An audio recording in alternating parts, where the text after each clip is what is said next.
Thini wa gĩikaro na andĩki a mohoro anyitĩte mingũrani arĩa meheanĩte kũhukia ngukumio gũkũ bũrũri-inĩ nĩ maugĩte nĩ megũkuruhania andũ othe thĩinĩ wa haro ĩyo, kũrĩa ningĩ maugĩte nĩ marecũrania kwambĩrĩria ithomo thukuru-inĩ rĩa kũhigia ciana ũrĩa mabatiĩ gwĩthema ngukumio. Ni jukumu yetu sisi hapa kama multi sector initiative kuangalia ni kitu gani tutafanya kusaidia watoto kama hawa. Ndio maana tunasema tutahakikisha kwa uwezo wa Mwenyezi Mungu kuingisha hii vita dhidi ya ufisadi katika curriculum ya shule ili ianze kutoka kwa chekechea iende kwa lower primary, upper primary, lower secondary na mpaka university. Confirm that the curriculum is already in place and is being piloted from pre-primary all the way to secondary upstairs to the other levels.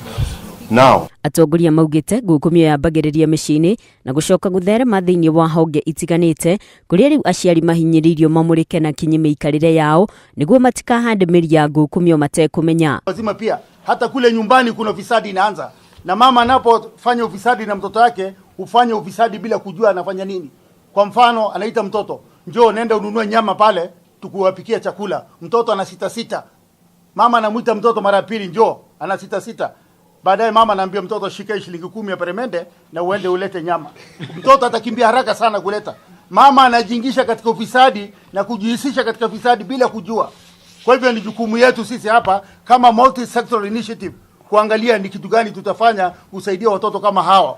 Anyitĩte mĩaya marekereirie mũhwa ũyũ rĩrĩ kĩgomano kĩgiĩ kũhĩtana na ngukumio gĩtanyĩtwo kũhanĩka gũkũ bũrũri-inĩ mweri-inĩ ũyũ tarĩki 24 na tarĩki 25 kũrĩa maugĩte muoroto wakĩo nĩ gũthingata ũnyitanĩri ũrĩa ũkũhukia ngukumio kaimana gũkũ makiuga atĩ no maranyita mbaru mũtongoria wa bũrũri thĩinĩ wa haro yake ya gwakĩrĩria kũhĩtana na ngukumio. Fellow Kenyans, let us all join in saying enough is enough, no more corruption, pamoja tuangamize ufisadi.